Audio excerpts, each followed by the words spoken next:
quiet seaside town, an evil laid to rest centuries ago, has risen. An abandoned fortress deep in the swamp holds a secret that could save the village or destroy it. Now, a band of adventurers sets out to dig up the wounds of the past and bring the light of day to the roots of ruin. This is Tabletop Gold.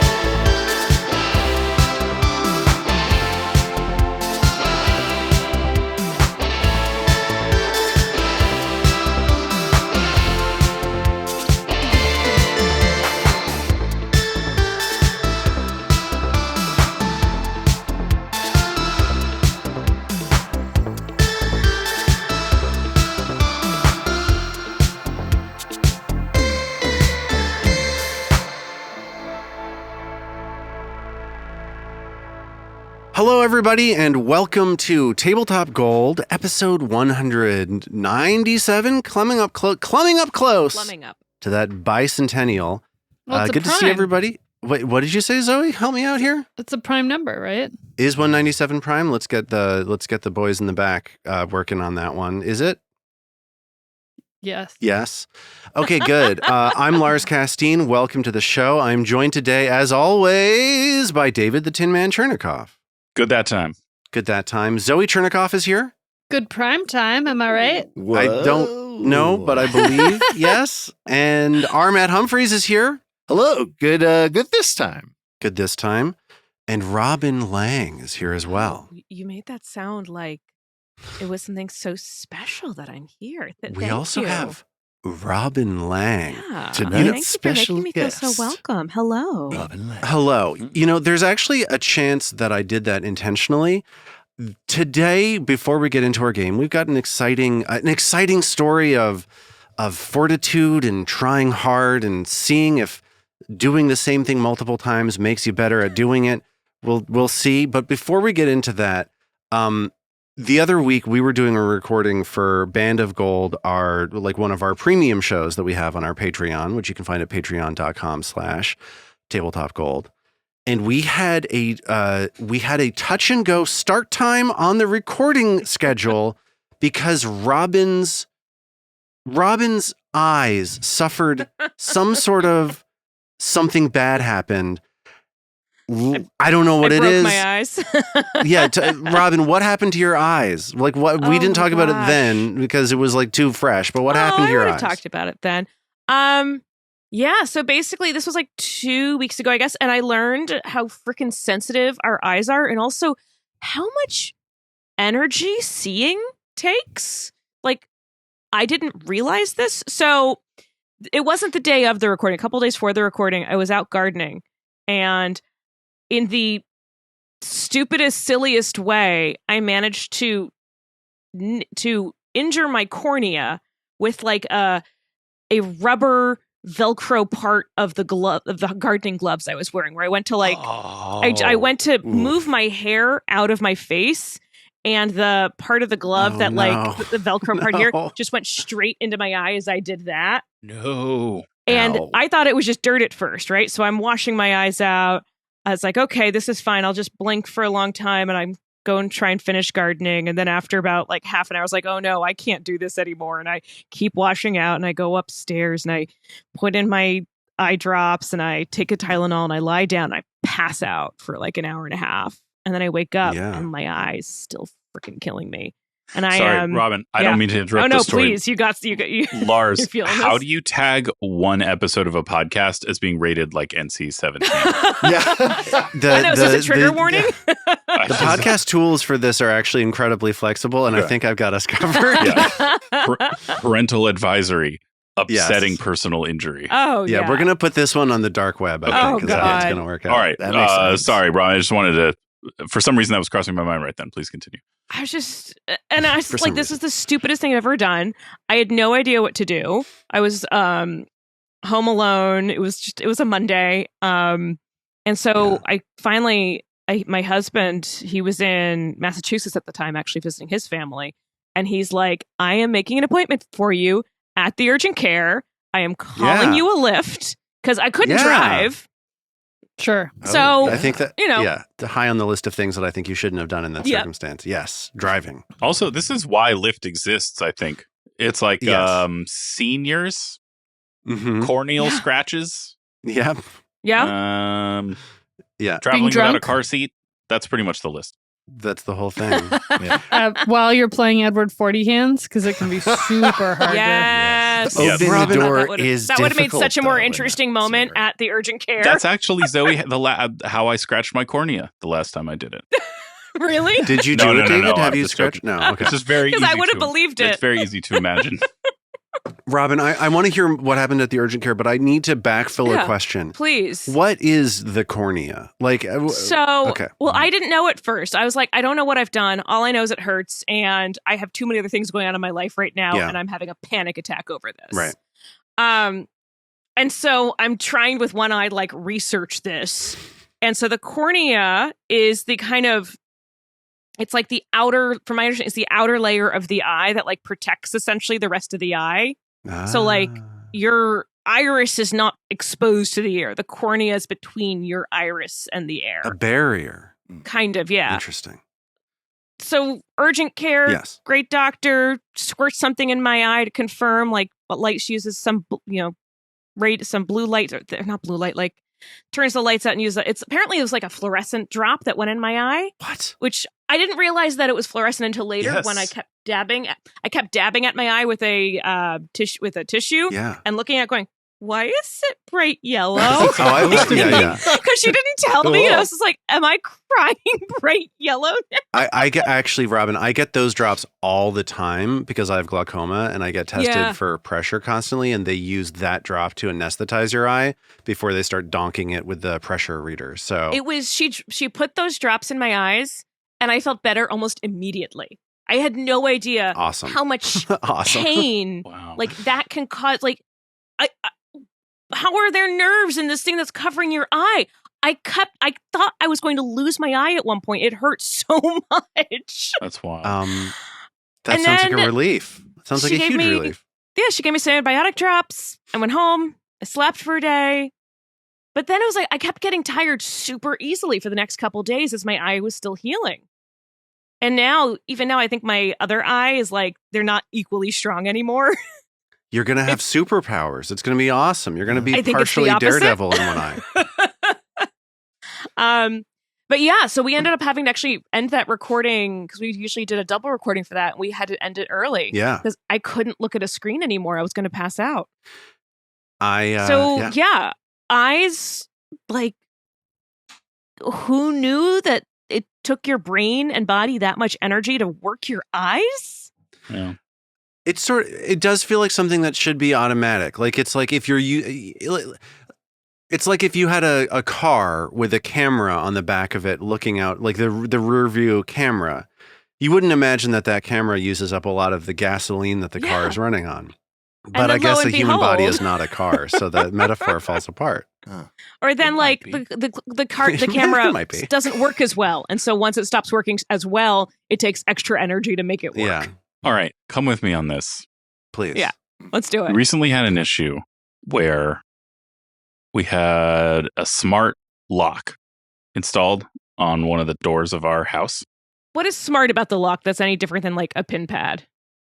It's a pin pad that also talks to an app, and so you can open and close the lock from your phone. Okay, that's cool. Yeah. Thank you. So if you're like, let's say, for example, you're lying in bed at night and your wife is like, "Did you lock the door?" Uh-huh. You, Not that you've ever needed to do You can that. say- Because you always you remember. can say, "Yeah," and then you can check your You can hold phone, and then if Yeah. you haven't, you can do it. Instead of having to But go all you the give way yourself away because the dog's fine hearing can hear the lock locking downstairs, and the dog barks when it happens. down. Yeah. So she's like, "Oh, an Hypothetically. intruder," Right. and you're like, "Well, in a way, smartphones are intruders." Was that your point? But anyway, So our David, how journey. does this remote control dog triggerer connect to the cornea issues? So, recently the batteries ran out, and the batteries ran out so precipitously that even the backup which it has like contact points so you can jam a 9-volt battery onto it to make it work if the main batteries like in the back of the thing die. Even doing that, it was feeding enough power for it to be like, hello, yes, I'm awake again, but it would not recognize any of the codes that used to work. So we had to destroy this smart lock in order to regain access to our basement. And this was such a catastrophic failure. Yeah. I was like, how is it possible that this thing ran through its batteries so fast and so thoroughly that it also like zapped its own ability to recognize language? And it turned out that the reason is that these hardware has been having connectivity issues, have some sort of like the firmware needed to firmware, or it didn't firmware, or if you didn't firmware it enough, then it would disconnect from the internet and then be like, oh, shoot, I'm not on the internet anymore, and start scanning around looking for your Wi-Fi network, reconnect to your Wi-Fi network, and then drop again, and then need to scan around again, and then reconnect around, and then drop and scan around. And all of the power that it took to scan around and reconnect to the internet was draining the battery at precipitous rates. This was like, I found several internet forum things of people being like, why my stuff broken and dead now? And it had something to do with that. So anyway. So it's like cell phones. Yeah, exactly. Your right? Like when it's searching for a network, it uses up so much more energy. And a smart device, apparently it's the same thing, to the point where you can end up needing to break into your own basement. Oh, no. Well, paying someone else too. Point being, Robin, is that what was happening with your eye? Oh, was your eye having connection issues? That is a perfect analogy. Yeah. Yes, it was connectivity issues. Everyone was like, this is a pretty long journey, David. You're going to need to land the plane. But it was like, no, you landed that plane beautifully. It was a plane the whole time. For what it's worth, I enjoyed the view of somebody destroying a lock that we got midway through. I was sort of fantasized about that for a while. That reminds me, babe, I still haven't picked up all of the debris from the lock being destroyed, so don't walk down to the basement. That's right. Very hazardous. Well, Robin, I'm glad that your eyes are seeming a little bit better. Yes. I'm glad eyes that are working now. You know, they're working at least at marginal capacity at this point. So I'm sorry about that. Intense agony and neon goop incident. No fun. It's very strange. Yeah. I wear these, if you're watching this on YouTube, I wear these glasses, but these are entirely, there's no prescription or anything in them. They are migraine focused glasses. They are like, I use them with screens. I thought you were going to say they're just personal protective equipment and you weren't wearing them. They kind of are. That was like after that happened, my husband's like, you have to wear your glasses when you garden now. You realize. Harsh. That's so harsh. I was like, yeah, you're probably right. I guess I got to wear these all the time now. Too much of a klutz. All right. But yeah, so I don't have many ophthalmological experience. Yeah. Well, more now. Now you do. It's pretty cool. Eye doctors can do good stuff. Like a good eye doctor is like such a relief. Like when a doctor gets in and like does a thing and your eye works good, like it's kind of awesome. It's kind of amazing. Same thing with ENTs. Yes. We've talked about getting earwax cleaned out, right? Yes. There was that whole earwax episode. Much to the chagrin of our listeners, we have talked about that. And we're about to do it again. We're about to do it again. Let's delay the episode. I think this is very timely because I just Q-tipped earlier today, guys. Okay, we're gonna move on. I love a Q-tip. Yeah, nothing, no amount of science is ever gonna make me stop. Lars, could we Q-tipping. skip there? the I said game it. and just talk about Q-tip stuff? Yeah. Oh, I got feelings on Q-tips. Okay, we'll talk about Q-tips next time, maybe. I don't know, no promises. Let's I didn't move realize on. you hated good stuff, Lars. I do. Well, you didn't realize that? How did you not Sorry, realize that? I've known it for a long time. I just wanted to say it again. Okay, Are that's fair. Q-tips? Let's get into it. Let's play our game. You've returned to Belcora Harovex's treasure vault in the hopes that it will hold meaningful secrets about the lenses you've been collecting for the purpose of destroying her ghost forever.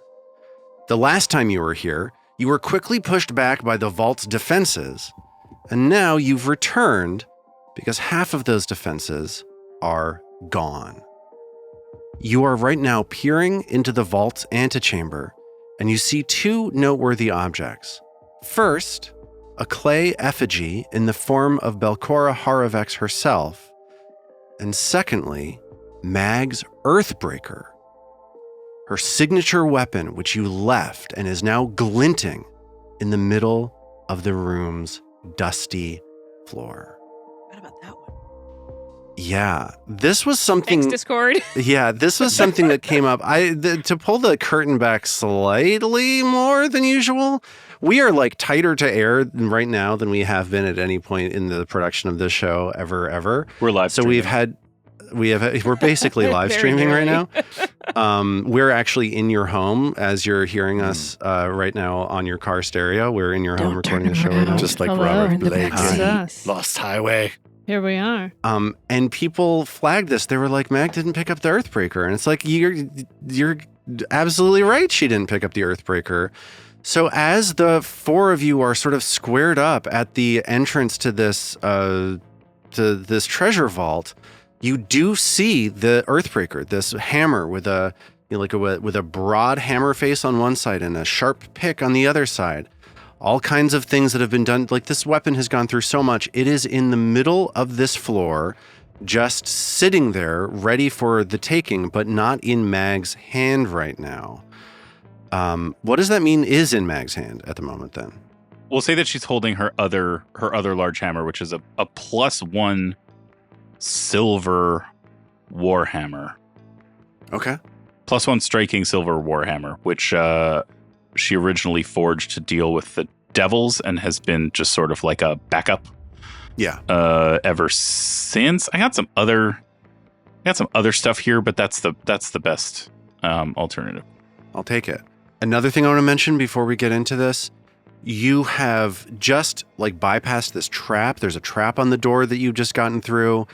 You have just prepared by putting this mountain resilience on Mag using the wand that you got from the Calignes. I want to get a sense of what the order is at this point of like where everybody is to make sure that what we've got on this map is making sense for people before we like charge on in. Right now I have Mag and Ao sort of on the northern side of this door, and then Trill just south of Mag and Iston trailing in last. Is that where you want to be?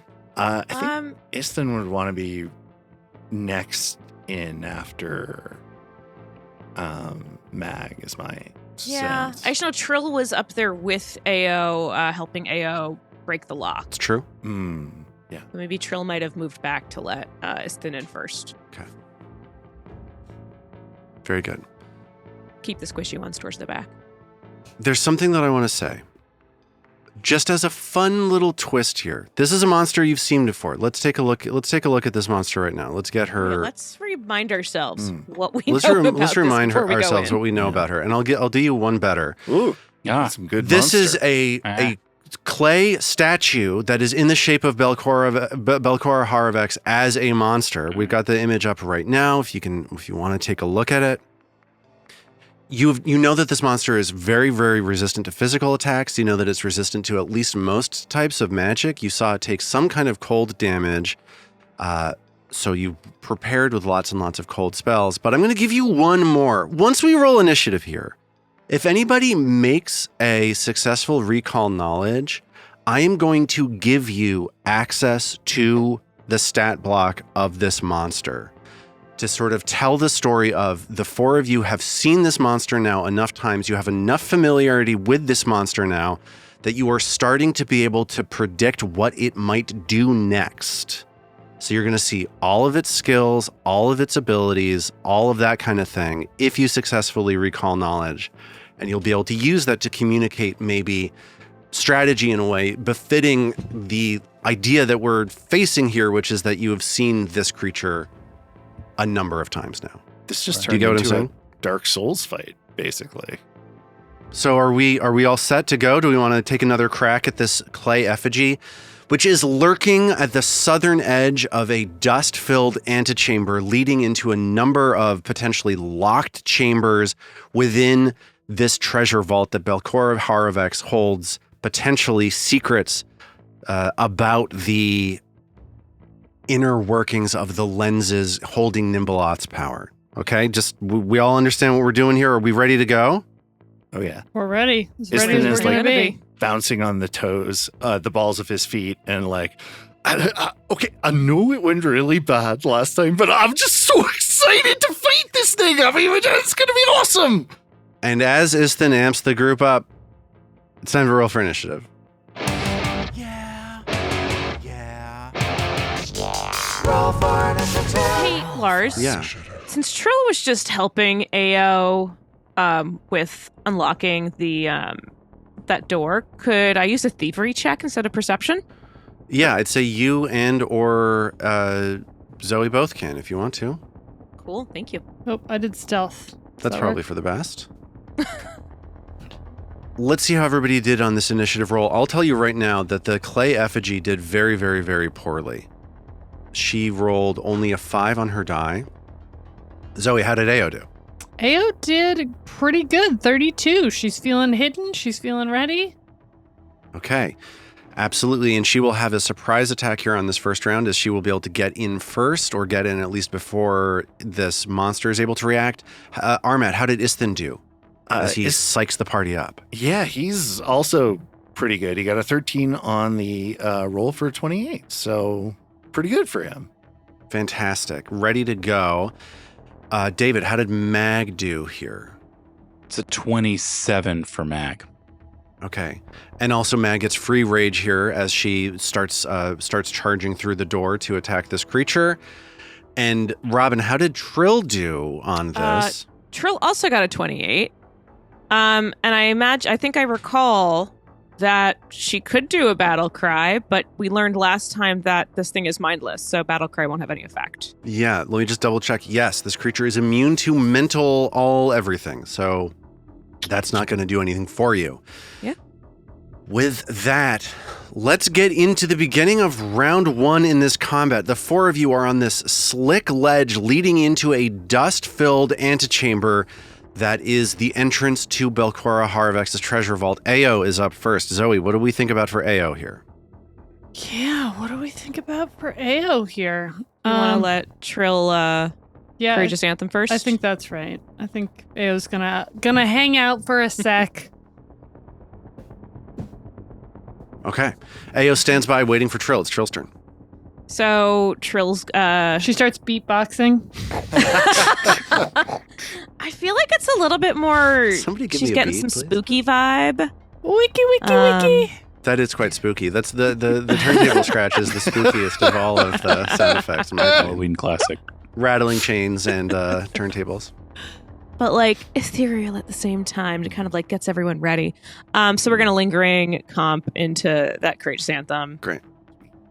And that is a 28, so that's a success. So everyone gets Courageous Anthem for 3 rounds. Fantastic. All Thank you, Trill. right. So that was Trill's first action. Second, she's kind of, because where she is, she can't really get around, and Trill does not want to be the first one in the door. Yeah.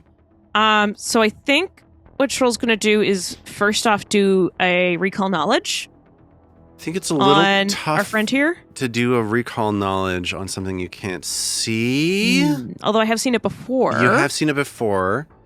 It's interesting. Yeah, okay, I'll let you do it, no problem. Let's imagine this moment though as like Trill is. Do you like this, Robin? If Trill is like asking questions about what it is that they're seeing and recalling knowledge that way. Oh, yeah. Guys, tell me, do you see any other markings on her besides from, her clothes? Can you see anything from there, Mag? And things like that. So these are her questions that she's asking. And this is going to be, what are my options, Larzo? You're going to want to give me crafting or arcana. Crafting or arcana? Yeah. Ooh, Arcana. Really? Yep. What about Darklands Hunting Grounds lore? I'll give you a pretty high DC on that. This is a creature that lives in the Darklands. Like theoretically, maybe some of the drow That's- came through and saw this. Sure, That's a difference of 15 points for me. it So seems significant. Give me a blind. Give me a blind Darklands or Hunting Grounds lore, please. Of course, this is Trill's current gnome obsession, which she researched at Ildaris, et cetera, et cetera. yes. Okay, what do you want to know about this creature? Okay, so I'm trying to remember what we already know. This is the thing we didn't fully do before we looked at it. But I was trying to remember Robin, if we remembered any. I'm going to save you the trouble. I realized that because I promised you this character sheet, if you got a successful roll, this critical failure that you just got, I'm just going to give you some false information. I'm not going to give you this character sheet. You just Trill burned doesn't. the Checks out. character Trill just sheet. doesn't know. Great.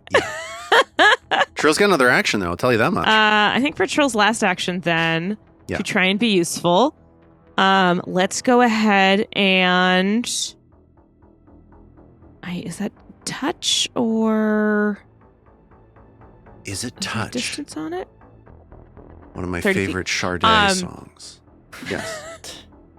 Let's go ahead and grant and cast guidance on Istance because Istance's right in front of her, Okay. and then hopefully she can give it to Mag later. Okay. A little magical guidance on Isthan. Is Ao going to act now that she has this courageous song inspiring her, or is she going to stay delaying? I think she's gonna act. I think she's feeling pumped. Fantastic. It's Ao's turn now. As Ao hears this song, sees Trill consider something, and what is Ao going to do? The cold things that I have, they're things you throw, they're things you touch stuff with. Let's talk about my cold stuff. Just talk about them. Let's yeah. talk get about into it. Let's talk about what we talk about when we talk about cold. It's time we process this. I see one cold-oriented thing on your character sheet. Mm-hmm. I see two moderate frost vials that you recently purchased in the town of Ildaris. Yeah, I was planning ahead. Yeah, and but a we were planning vial, you throw it, you sure do. drip it. Sorry, I understand the question now. Yes, you throw Yes. it. It's a bomb. It's an alchemical bomb that explodes when it hits things. It does damage. It does splash damage, and it has other effects which we can learn about if and when you hit things with it. And my throw range, being someone who throws stuff a lot in this game and definitely doesn't just use a bow and arrow, is like 10 feet, 20 So I'll feet? help you out here. You don't actually have a throw range. Each No. object that you're throwing has a throw range, and the Oh, throw yeah, range which I on knew. alchemical Yeah, I bombs was just is testing you. 20. Did I pass the test, Zoe? Yes. Okay, good. I'm so proud of you. Thank you. Okay, so Ao comes in the room and throws one of these cold vials. Ao stopping right in front of where the Earthbreaker was dropped just one day ago. All right. Ooh, I like that. That's a 19 on the die for a 39. Yeah, that is a hit. Not a critical hit. This creature has a really, really difficult hit to hit. But yes, 37 is definitely a hit on this creature. And that's a pretty good damage roll for 15 plus 2 splash damage. So I'm no mathematician, but I think that's 28 points of damage. The 15 includes the splash damage, but the good news is that all 15 of those points of cold damage go through. And also now you see that there are little bits of frost like creeping all around the edge of the clay effigy, as another effect of your frost vial is that this target will take a 10-foot penalty to its speeds until the end of its next turn. So it's not moving around that much. That's nice. Love when Sadly, our I am second still in round its range. Okay, and I have one more action, yeah? Zoe, this creature should have been flat-footed to you, so I owe you 2d6 more damage. So go ahead and roll 2d6 more, please. Okay, let's just call And that... also, sorry, that should have been a critical hit then. So go ahead and do what you're doing, and then we're going to double everything. So roll 2 more d6, and then we're doubling the whole darn thing. Sorry for that. All right, that's 10 more for the 2d6, so that's We'll a call that total 20 of more. 25. Oh, right. Well, okay, it's 15 plus 10 is 25 doubled. Is 50? Yeah, it's 50. Okay. You did a total. Ao just did. Okay, we've been in the weeds on this too much. It's been a really fumbly fiddly turn, but I want you to understand what just happened is Ao rush in there, boom, slammed a 50-point ice bomb in the face of this thing, and it is now blasted nearly entirely apart. That's great. That's what we're trying to say right now. This has gone. At first, it seemed like it had gone okay, and now I'm feeling great about it. It just As you keeps getting should. better and better. Why is it whenever we, of course, like, I don't need to ask why is it, but I love that whenever we come back after being nearly obliterated by something, that we just then in turn obliterate it. Seems like it's not, I mean, obviously we're prepared, so one would expect things to not go exactly the same way, i.e., like our damage curve is going to be a little steeper. It seems like it also just then coincides with us like rolling incredible dice and immediately like critting the thing to the center of the earth. Which, like, if that happened in the first place, we wouldn't be coming back a second time with a bunch of special cold stuff. Yeah. I'm going to paraphrase. This is better than the last time, I have to say. This is so far a lot better than the last time. If I like this greater than that, Yes. seems like a pretty decent. Yeah. Zoe, Ayo's got one more action. I do. And you've got another frost vial if you just wanted to draw that potentially. And I'll take a map. No, you only have the actions Oh, that's to draw true. it. That's right. So, but I can't. Okay, yes, that's what I'm going to do. I'm going to draw the second one. All right, so Isthin hears the sound of a ice explosion around the corner in this room. What is Isthin going to do as he feels a blast of cold? He sees this blast of cold buff it just past Mag as Mag is standing in the doorway. What is Isthin going to do? Ooh, I was gonna. Okay, I know the first action for sure. He's gonna start by striding. Come in, stand side by Ale. And then this is where I reach a decision point. Originally, I was planning to strike Magus's analysis to get us the full character sheet. But that hit was so big. I wonder if it's more fun to just like uncork on this thing rather than play it safe. This is a question that you have to answer for yourself, I think. As someone whose every turn involves answering that question in a certain way, I'm just here to tell you uncorking's pretty dope. Yeah, it seems so dope. The other thing, though, is if I wait a turn, I could use Sure Strike on it for a 3 action turn. I'm going to play it safe. You can do that next turn, too. What's that? I don't know. Nothing. No, Don't worry. should I uncork? You do whatever you want to do. Let's I'm not do trying it. to live your life Let's for you. do it. This is going to be awesome. Isthin's going to come in and spell strike this sucker. Okay. Using a level 4 snowball. A rank 4 snowball? Let's rank do it. 4 snowball. Yes. More like a dank 4 snowball, am I right? Well, I got an 18 on the die, so that's good. For a 36 to good. hit? 36 definitely hits. Yes. All right, that is 12 bludgeoning and 17 frost damage. And Isthin says, I'm about to turn you into a Terra Nota soldier. What is that? A What is terracotta soldier? terracotta. A Terra Oh, Terra not a Oh, soldier. shit. Usually when you Oh, have to explain shit. jokes, that means they've landed really well. I think we just found our episode title. Well, we can keep looking though. Not as Yeah, I'm willing to try some other swipes at that. The no. so Isthin, this snowball spell is like very, very similar to the frost vial. It has similar effects. It does damage and it negates speeds. So this creature is definitely not moving very quickly right now, as it's got at least a 10-foot penalty to its speed. So it is having trouble moving. You hear its clay joints sort of, and there are little crystals of ice that have formed within the clay workings of this effigy that are making it even less mobile than usual. The 12 bludgeoning damage that Isthin just threw out, only 2 of that goes through. You feel the reverberation from your staff echo back into your body as you get the feeling that not all that has gone through, but all 17 points of this snowball hit has absolutely gone through. It is now Mag's turn. Mag has a front row seat for 2 quick ice strikes on this effigy, but she also sees her primary weapon on the floor in the middle of this room. What is she going to do?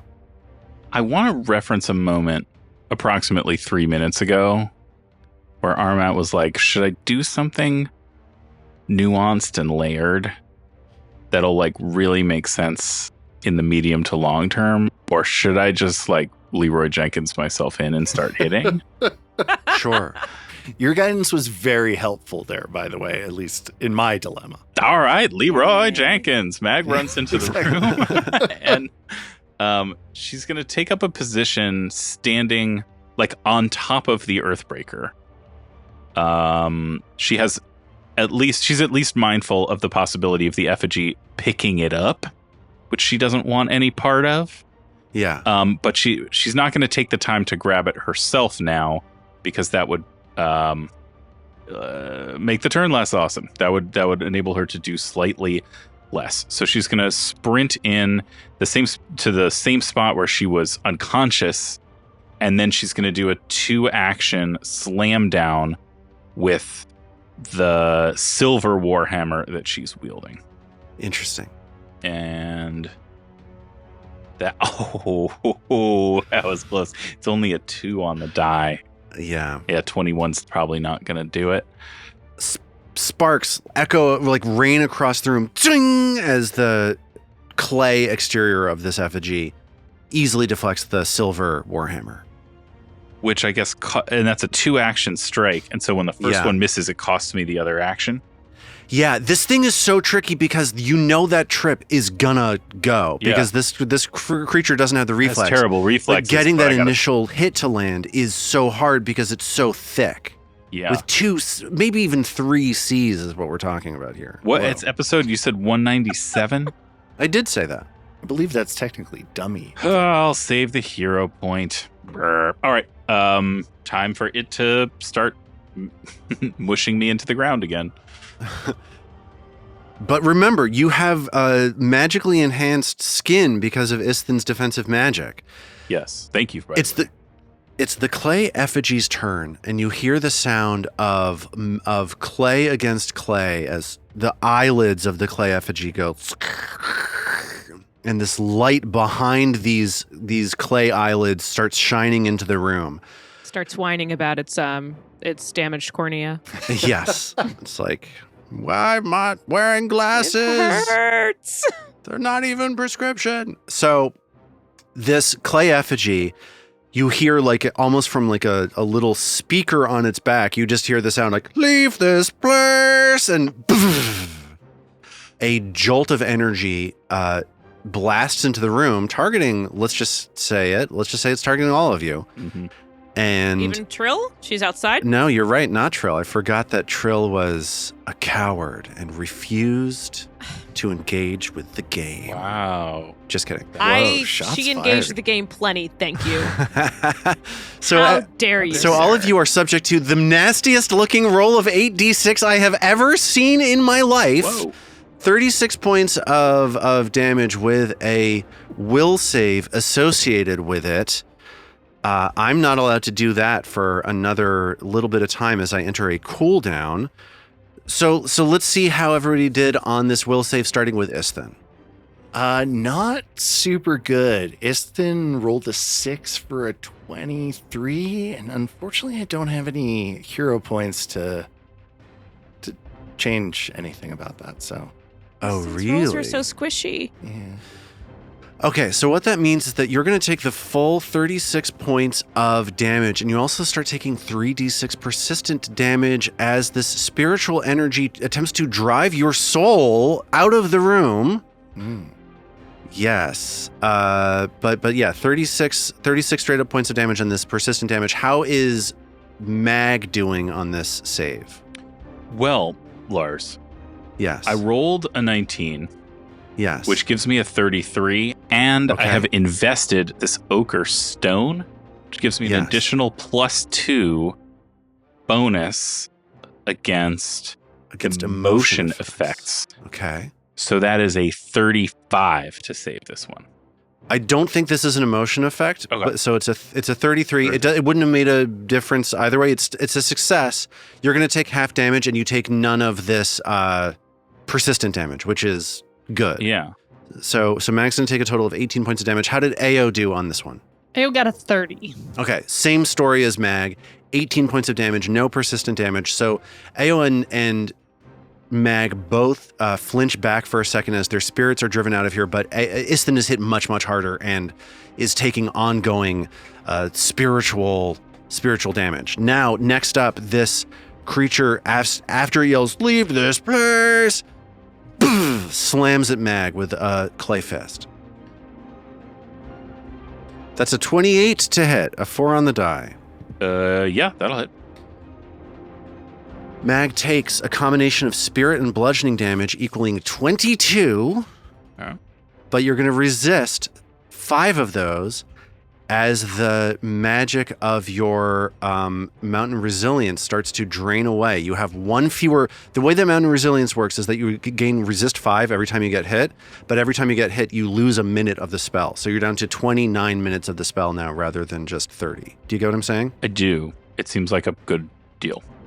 Yeah, it seems good. At what what cost did you pay, David? What did you even give up for this? Very little. Yeah, I guess pride or something. No, probably not even. Probably not.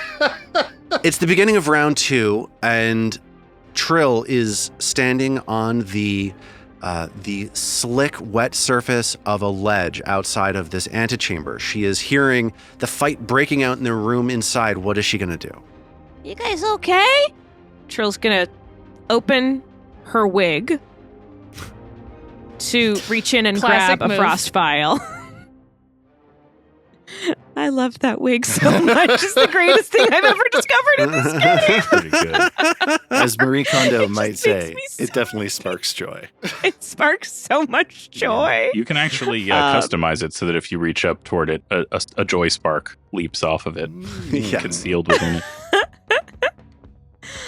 So she reaches up, she grabs that. Sorry, I was trying to make sure I'm putting it into my. There it is.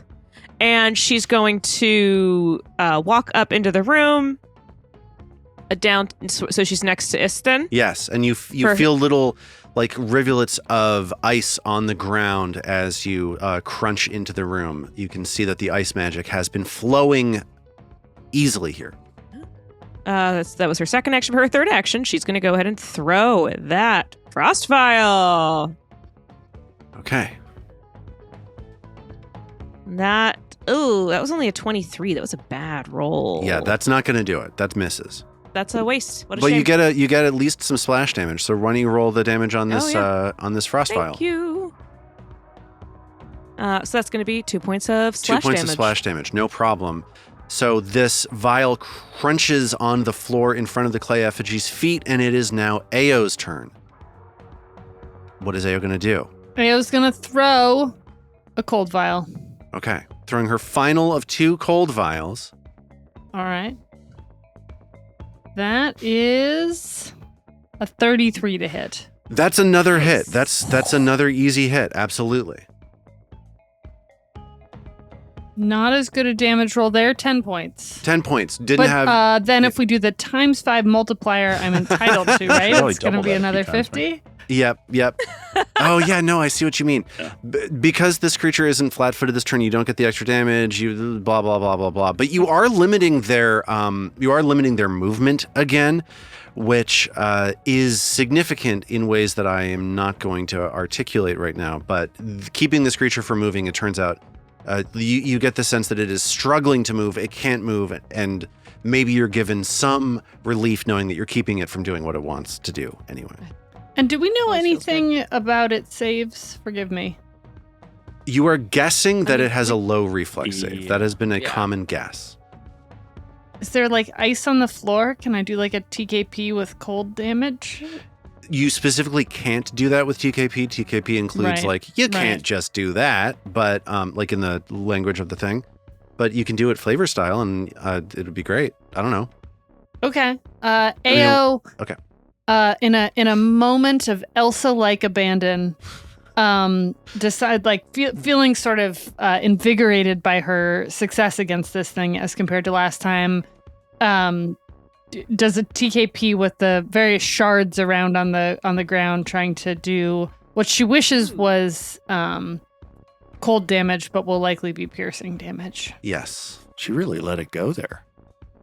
That is a 22. How's that gonna go? The 22 is about how you would expect it to go as Yeah. you're facing off against one of the most heavily defended creatures you've seen yet. Like the hits are going to be rare as you are just trying to wear this hulking clay statue down. But It is- suddenly, Ao is in a beautiful blue dress. That's true. A flavor disguise change. Suddenly, Her fur is braided in a way that Yeah, wasn't And she has braided a French before. braid now. Yeah. And Disney made $1 billion on that one shot. It's amazing. Aniston really is now good played shot, by though. Josh Probably Gad, more than that, actually. honestly. Yeah. So Isthon sees Ao continuing to wear this clay effigy down, but not making huge progress. What is Isthon going to do on his turn? So Isthon, sort of inspired by Ao's channeling of certain favorite childhood heroes, channels one of his favorite books, an adventure series that he read as a young lad in Absalom's Foray Logos. Excuse me. That hero, of course, is Snownan, the winter-touched ranger. And he points at the statue and says, "There's snow clay. You will survive this."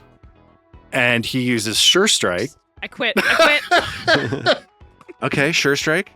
to then launch into a snowball attack roll. Okay. So I'm gonna drag the So Sure Strike. We're going to effect. roll twice here. Could come in very handy. Yep, and here we go. That's a 19 on the die for a 37. Two amazing rolls, a 19 and a 17. Both of those are just hits. So yes, that hits. Awesome. And then the damage will be 31 cold damage. 31 cold damage. And all of that goes through. All of this cold magical energy, this alchemical energy, all of it is passing through the clay effigy's magical defenses. Awesome.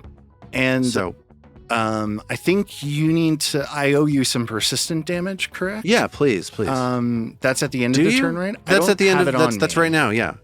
I put it on you. Did you put it It's on me? I did. Well, why Maybe not this there now? happened last time too. The persistent damage didn't proc on you. Let's try it again. It didn't work that time either. I think there's something happening through. with this. I don't know what it is. Just go ahead and give me. I'll roll the damage right now. Okay, perfect. Yeah. So this is spirit damage that you're going to take at the end of your turn. And apparently, when you click, I don't apparently understand how our interface works. This is 12 points of spirit damage that you're doing. That's getting done to you. And give me a DC 15 flat check, All right, please. let's see what we do here. A 9. So he's still Okay. taking the damage. Thank you for giving me honest on the damage. I don't know why that it's not hitting on you. Yeah, weird, right? Weird, very strange. But it's not so strange. It is Mag's turn. Mag is standing right face to face with this 12-foot tall clay effigy in the shape of Belcor Haravex. This creature looks very, very badly injured. Mag has the sense that if she can find some way to do damage to it, she has a chance. What is Mag gonna do?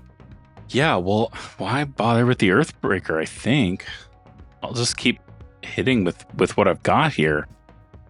Okay, this silver warhammer. It sounds like, by the look of things, this statue is on its last pylon. So, okay. There is a 37 to hit. Nice. These rolls have been Seems like a- wild for That 37 everyone else. hits. David, I'm gonna confront you with a question here.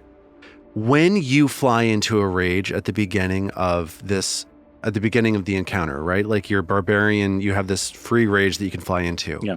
At the moment of doing that, you can choose to fly either into your new spirit rage, which is connected to your spirit barbarian stuff, Yeah. right? Which will do spirit damage, and a lot of it, which you know that this creature is immune to, or you can make the choice to fly into a more typical rage that is less powerful. What do you think Mag would have done at the beginning of this encounter? Would she have entered this spirit rage because it's new to her, or would she have entered a more sort of low level normal rage, normal magical, the kind of magical rage that you fly into on a weekend? Well, What do you think? There was a point in the original encounter where I hit this thing and it resisted all the spirit damage, yeah? You know that it's immune to spirit. Yeah, damage. so this is a piece of information that you have. Yes. Then I think I didn't We hadn't discussed it, but Yeah, exactly. I appreciate the prompt because it hadn't occurred to me. I have that choice to make each time. I should probably, maybe when I do that at the beginning, I'll sort of announce which way I'm going. But Totally. But yeah, Totally. I don't think she would have steered extra into the spirit instinct, knowing that the damage was resisted already. It doesn't sound like Mag. Okay, so this 37 hits. Let's get a damage roll. Pretty good roll. 21 damage. Pretty good damage roll. The clay effigy is going to resist 10 of those 21 damage, but she had only 8 hit points remaining. Ooh. So within about 12 seconds, the four of you bust into this room, start singing crazy songs, throwing ice magic all over the place, busting alchemical bombs, striking like it's your plan to get in there and just hit it where it hurts over and over and over again has paid off, as a large chunk of the torso of the clay effigy just explodes and orange clumps of clay just smash against the wall and dust fills the air as this creature falls apart. Mag, with her offhand, reaches out and deftly snatches between thumb and forefinger a single clay tooth out of the air. She then presents to Ao. Aww. And Ao just goes, that perfect girl is gone. And Istin is looking kind of sad. And it's just happened so fast. I had another Snownan line I wanted to deliver. Do you know who my favorite poet is? Robert G. Frost. The G is for Galarian. Wow. Some say the world will end in fire. Some say in ice. From what I've tasted of desire, I hold with those who favor fire. But if it had to perish twice, I think I know enough of hate to say that for destruction, ice is also great and would suffice. Thank you. I'm so grateful you guys let me do these things. We have our clip. We have our clip for social. Yeah. We have our clip for everything. We have to cut it down a little bit, I think. That'll work. I'll make it work. I gotta get back on those. Okay. Can we, now that she's dead, can we see the stat block? Oh, yeah. Yeah, totally. I'll share that with you. No problem. That's going to take me a second. While I'm getting that all figured out, I will let you know that this persistent damage that Istin is afflicted by fades, within some length of time that we don't need to worry too much about, if you don't mind. But yeah, so I'm right now giving all players ownership of the clay effigy. So if you might be able to see it on your interface, if you want to. But basically what the clay effigy can do is its big thing that you stopped it from doing by hitting it with this ice magic over and over again is this heavy stride that it's able to use to like charge through creatures and knock them over. It wants to use all 20 feet of its movement to do that in order to get past you, and you stopped it. Like, it was trying to knock you prone, which would have eaten up tons and tons of actions. But because you kept impeding its movement with frost, you stopped that from happening.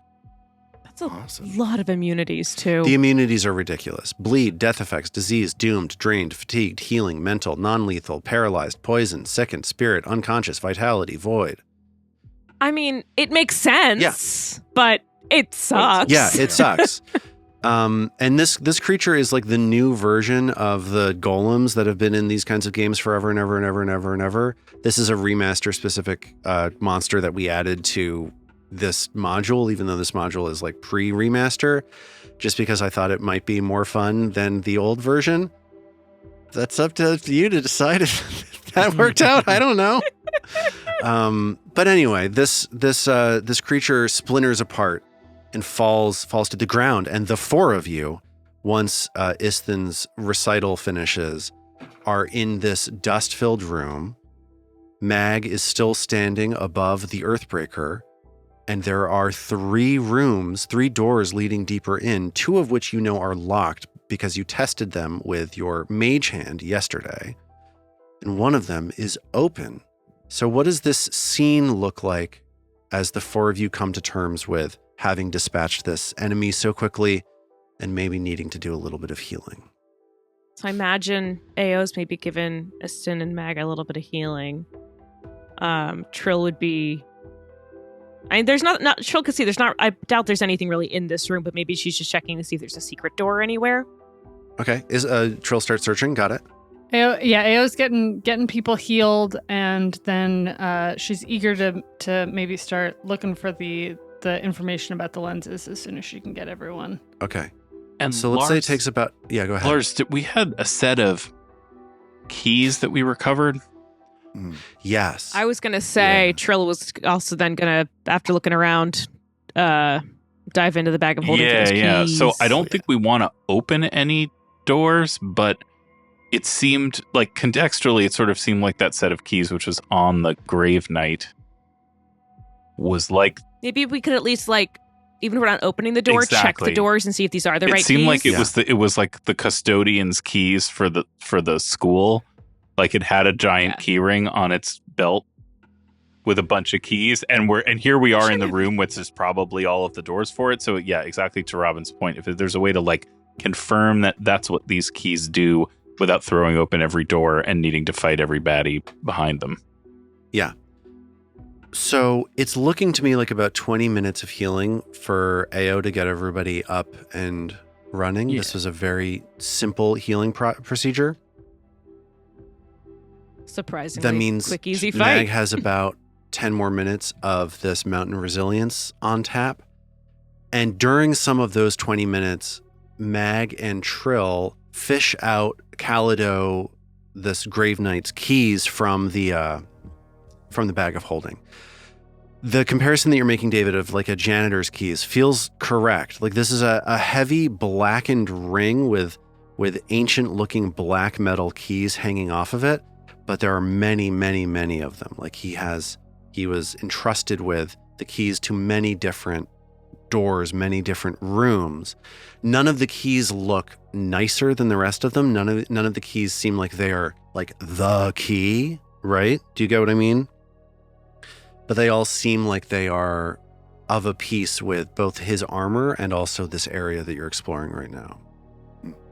As you hold the keys up to the doors at the northeastern corner of the room, as maybe some of this healing is starting to wrap up, you look at the locks, you look at the keys. It seems extremely likely that these keys fit these locks. That tracks. Cool.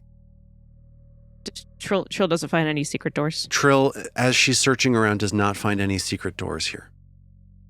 Thank you. Should we toss a door open and try and go through it so we can take advantage of Mag's remaining mountain resilience, just in case there's another fight in here?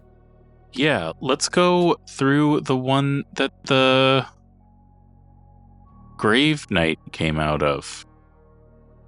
Okay. Yeah, makes sense. The open one. Yeah. So you step through this open door into a small, bare room with more of these vault doors. And you see a door to the southeast, a door to the east. They both look like they could be receptors for those keys that you found on Calido's keychain as well.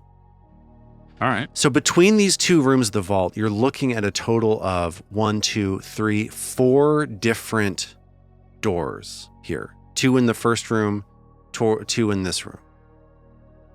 Let's keep going in here. I guess let's go straight across the room to the door to the east. Okay. Are any of you doing anything else as you're exploring right now? He was looking for traps and looking for treasure. Scouting for Yeah, enemies. Drills, secret doors, traps, all that stuff. Just Treasure. kind of searching too. Okay. So as Mag advances to this door, immediately to the far eastern side of this second vault chamber, this small room looks like it was just like a chamber for Calido to stand there and wait for something to do, pretty much. Yeah. Trill and Ao both spot a particularly cleverly hidden switch on the wall right here to the northwestern corner of the room. Trill pulls the switch. Trill pulls the switch. Mag, as she's reaching... Trill loves a switch. As Mag is reaching for this door to the east, she sees another secret door open immediately to her north. Secret door! Secret door! Istin starts chanting along with her. Yeah, let's head back to town. Let's go through the secret door to the north. Okay, you reveal 2 more doors as you round the corner of the secret door, like a double door, a single double door. Doors okay? upon doors. One does not simply stride into more doors. I think we do. Oh, do we? I think we do. Got that wrong. Yeah. So, as you've cased the area, I'm going to recap. You've cased the area within this treasure vault so far. You haven't opened any of these vault doors, but you have found 2 in the first antechamber, 2 in the second chamber that Calido was waiting in, and now a double door leading off of a secret door. So your pick, in it, whichever order you want to see what secrets and what tricks and treasures might hide between these doors. I imagine Trill might go up and like put her ear up against the double door to see if she hears anything behind it. Sure. What is everybody else doing? Yeah, scouting as well. Okay. Istin searching. Trill places her ear to the door and hears nothing on the other side of the door. It is silent. Completely silent. Double doors feels like it's going to open to maybe a whole big room of treasure. Like this is the big opening. And this is... Oh, guys, I have a good feeling about this. Yes. I don't actually have a good feeling about this, but Trill doesn't always get things. I think it's unquestionable that we're going to find the greatest treasures of our lives in here. And figure out how to host those lenses in my body, Ale whispers to herself. Oh, boy. Yeah, right. Okay. Mag is reflecting on all of the times in the course of this adventure that they have come upon an enormous trove of treasure with no danger associated with it. Yeah. This is a very fast train of thought. Yeah, I bet. And now let's open the door. Okay. You open the door and you find yourselves looking into a room, a circular chamber with spiraling runes filled with silver all over the chamber's walls. Does it look like the other elevator rooms? It looks exactly like all of the other rooms that make up the teleportation network around the Abomination vaults that you have found so far. Well, that's nice. That will amazing. save us some time getting into and out of this underground. So, like, right? Don't we? Every time we come and go from this place, it takes us like a week. Yeah, but But the Arcana these checks things are really hard to to repair them is like basically impossible to hit. But at least when we miss, it summons a horrible creature Right. that I do have that consolation. that gores us. Okay. giant crab. All right. I'm got imagining base like seasoning. all of us are standing outside this double door. Trill is whispering how this must be like the ultimate treasure haul. Ao is whispering that conquest will finally be hers. We're all of our muscles are tense. Mag gently pushes the door open, and it's another one of these goddamn things that we barely know how to use. It's like a huge letdown. Yeah. Well, I guess we can check this off of the scavenger hunt for this level. And I imagine Ao's still thinking about it being an incinerator. Yes, absolutely, always. I Don't be careful. I can't imagine that it's the design intention of the people who designed this dungeon that finding the teleportation chambers that connect the entire thing together is always a feeling of like frustration and being let down. So maybe I made the wrong call in running this thing rules as written rather than like rewriting this to make it make more sense. But yes, everything that you're saying completely makes sense to me. All right. Well, let's go to the next door. All right. Oh, yeah. No. Back the way we came. At least we found it. Now I don't have to wonder. Right. I mean, one of the other doors certainly is going to open onto a dragon's trove of We were told there was this was some sort of treasure vault. Right. Where's the treasure? Exactly. Ayo, you like treasure? I love treasure. Is it more lenses? Are there lenses? Right. That's a cool thing to see. You'd look great in a tiara, Ayo. You look great in a tiara. The four of you have congregated around this door leading east out of Calido's chamber. You hold your key out to the door, and you get the sense that one of these blackened keys is going to fit into this lock. Let's open the door. So the key slides into the lock, the heavy tumblers inside, and this door opens into a library of sorts. Oh, my God. It's a treasure vault. The shelves of this room contain several old books and various odds and ends. In the center of the room, you see a contraption, like a mechanism made out of copper and silver. It looks like it's a lantern that would belong in the top of a lighthouse, but it is missing its lenses. Jesus Christ. And the dust in the room has been recently disturbed. Would you like to search this room? Yes. Yes. Yes. Istin is immediately poring over the shelves to see what. Okay. Ao titles is they have. examining the lamp where the lenses should go, trying to understand it. So is Mac. Okay. Yeah. So Istin turns to the books. Mag and Ao turn to the lantern. What is Trill doing? Trill's just looking at every which way that is at her eye Okay. level. So Trill is just sort of trying to take in the situation. Istin is drawn towards the area where the dust is most recently disturbed. And that seems to be an area where there are a number of journals. Oh. And these journals have titles suggesting that they are holding some personal research written by Belcora Haravex herself when she was alive. Istin immediately looks down at the dust for a long, hard second, and then flicks his eyes back up and rushes to grab all of them in his arms and try and I want to keep them all in the bag of holding, but also easily accessible to me. Do we have a subsequent bag of holding? I can't let go of these now. No, I'm sorry. One thing that happens as Istin charges at these books is some of them slip out of his hand and they fall on the floor. And there's maybe a feeling of panic that Istin has as he realizes this is a centuries-old personal journal that is about to hit the floor. It hits the floor and it maintains its shape perfectly, leading Istin perhaps to the conclusion that there is a preserving magic holding these journals in the condition that they are in right now.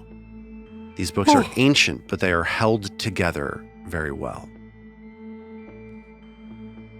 Before you put them in the bag of holding, do you want to look at them, or do you want to look at them? Oh, absolutely, yeah. He probably just pops the first one open and leans up against one of the shelves and starts reading. Okay, so Trill continues marching around the room. Go ahead. Actually, can Trill pay attention, take a look at these footprints Yes, you can. and kind of investigate, since she's on the lower level height-wise from everyone else. She's gonna, because the footprints go in, do they go out? What's going on with these footprints? Yeah, so Istin starts looking over this book. Trill takes note of these footprints, and Mag and Ao are continuing to approach this lantern. Trill gets the sense that these footprints were left by a sentry that patrols this area to make sure nothing is missing. Perhaps Calido himself was roused from whatever undead torpor he was in to patrol this area from time to time to make sure that nothing was out of place here in this room. Because the footprints lead towards Calido's spot, into this room, and back and forth and back and forth. Does that make sense? Yep. Okay. Thank you. So, Istin opens this first journal. He reads a journal entry describing how Belcora built Gauntlight and created a special framework called the Fulcrum Lattice that fits the 4 lenses and harnesses their power. Isthin looks at this diagram of the Fulcrum Lattice here on the journal, turns his head slightly to the right to see Ao and Mag both investigating this lantern that looks exactly the same. This item here in the room is the Fulcrum Lattice. Wait, that's there. She's writing about that here. Let me maybe read ahead before we touch it. It might be dangerous. It's called the Fulcrum Lattice, and it channels the energy of each of the lenses. I know. Why would you tell that to Ao yet? What's that? Why is Charles like, Ishton, X-nay on the Ao Enz's leg? Oh, right. No, it has nothing to do. This? Actually, she's describing of a particular adhesive substance you need to apply to your forehead, and you have to cover the lenses on each side. It's like a beer helmet of lenses. 100%. That's exactly a perfect image for it. Amazing. So Isthin returns to the journals, and there are several passages where Belcora expresses some trepidation about using these lenses, these fulcrum lenses, she calls them, because they each contain a sliver of Nimblot's essence. Bringing them close together can be dangerous. More specifically, the lenses impart Nimblot's essence into those who use or are touched by them, and that having all 4 essences imbued at once is going to bring Nimblot's dreadful scrutiny. This is information that Isthin already has in one way or another. He reads a section where Belcora describes how she had her apprentice, Volek Azrene, fashion mundane lenses that would allow Gauntlight to function at a diminished capacity until the Fulcrum Lattice and the Fulcrum lenses could be installed, which was to be done upon Belcora's assault on Absalom. The Fulcrum Lattice is a magical device based on what it is that Isthin's reading that allows all 4 of these large, heavy lenses to be carried with ease. So you get the sense that if you were to snap these lenses into this lantern, their weight would somehow be balanced, counterbalanced, contained within the lantern, the lattice. Robin, what were you thinking? I had an immediate flashback to back on the 2nd or the 3rd level. We went through a hall that had a bunch of models of Absalom, and Absalom got destroyed in many different ways. And I was wondering if each way was like a way that each of the different lenses could destroy Absalom. Oh, man, yeah. That's a good thought. Yeah. Some say the world will end in fire. Isthin continues reading. Belcora's journals explain. You've been talking a little bit about how you only know the presence of 3 lenses. So this next passage is interesting to you.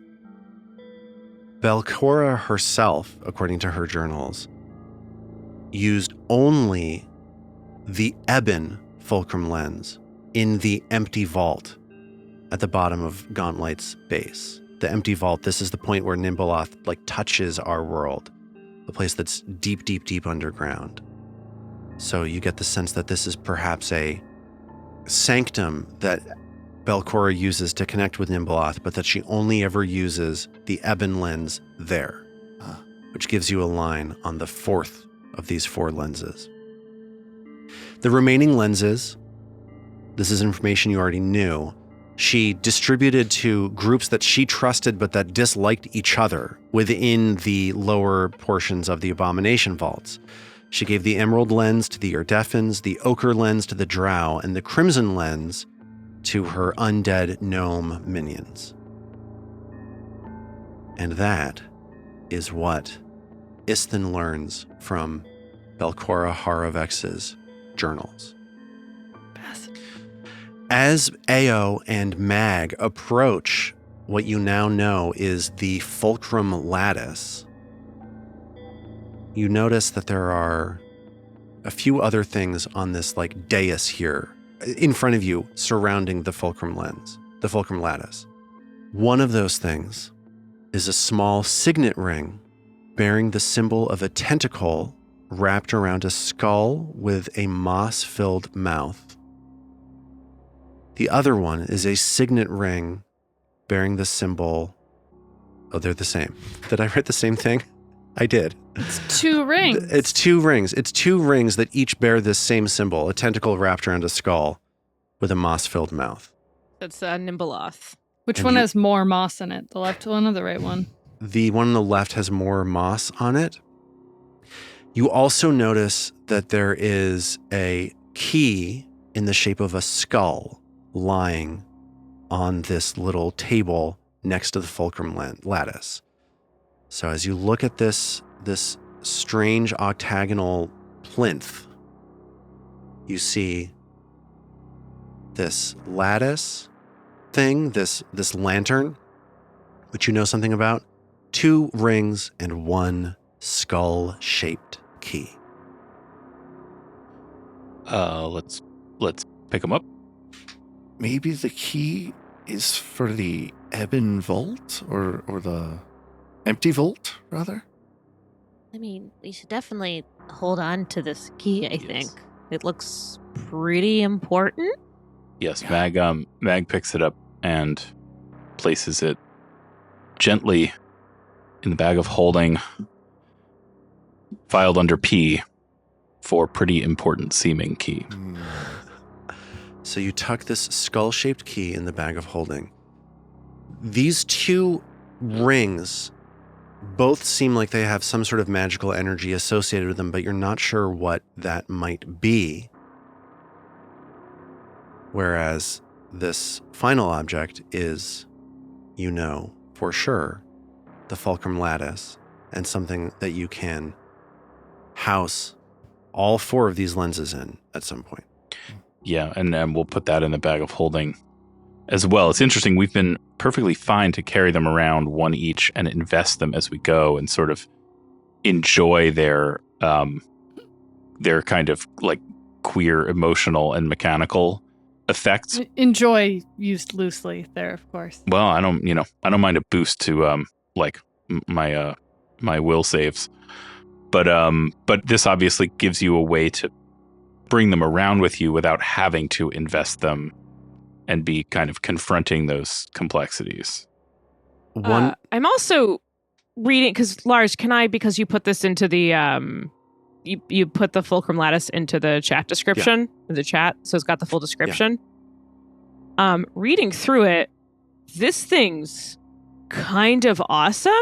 Makes sense. To cut you off real quick, Robin. Yeah. One thing that Mag notices as she reaches towards the fulcrum lattice and starts to put it in the bag of holding is that it's kind of buzzing a little bit. Like there's a little bit of like a zzz.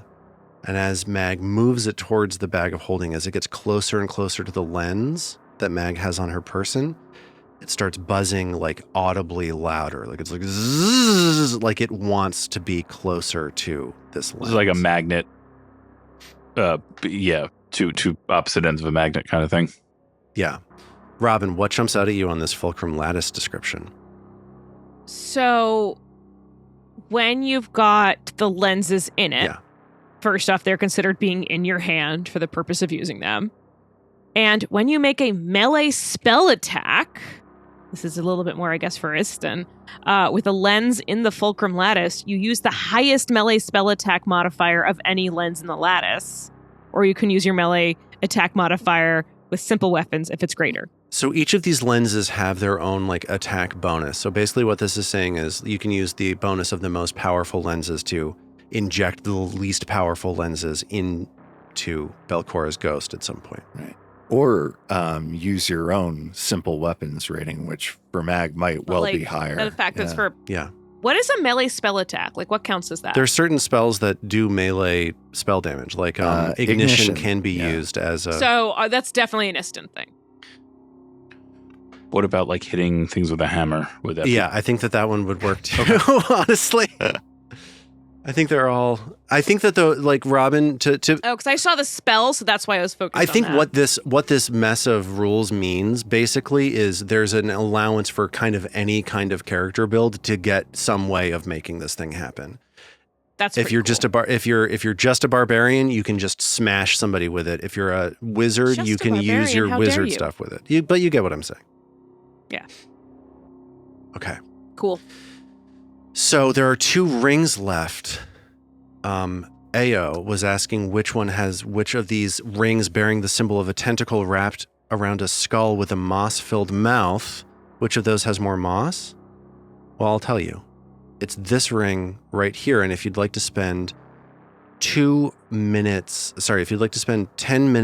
trying to identify what this is, you can, as Ao ponders this ring potentially. I sure would. Heck yeah. Has it got stars gonna on take it? a Can I look. use astrology lore? You can use Arcana, Nature, Religion, or Occultism as Ao considers this ring. Okay. So Ao is just barely able to identify this ring As a mitflit. as something called a ring of lies. Oh, well, this sounds fun. very well. If she invests this ring, This mossy ring. yes, this strange moss symbol ring has this oily, kind of sick feeling sheen to it. If you invest this, you will become even better at deception, manipulation, bending others to your will. That's going to be a yes for me. And we'll pick up from there next time. We didn't need to make that any easier. No, that's a hole in one right there. Oh, boy. You know, actually, Maybe Mag wants it? No, I mean, come on. No, Mag's too busy grooving on lassitude.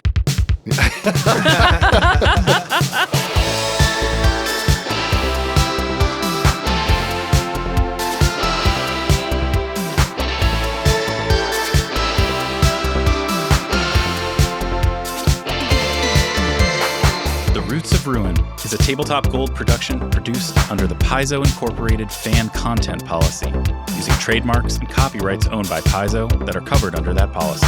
The Roots of Ruin is not published, endorsed, or specifically approved by Paizo. For more information about Paizo Inc. and Paizo products, visit paizo.com. All original characters and content in The Roots of Ruin are the property of Tabletop Gold, and all rights are reserved. We at Tabletop Gold would love to hear from you. Visit our website, tabletopgold.com, to learn more about us and our shows, join the Golden Horde to get access to more shows, pick up great merch, and connect to the best online community in all of podcasting. Thanks for listening.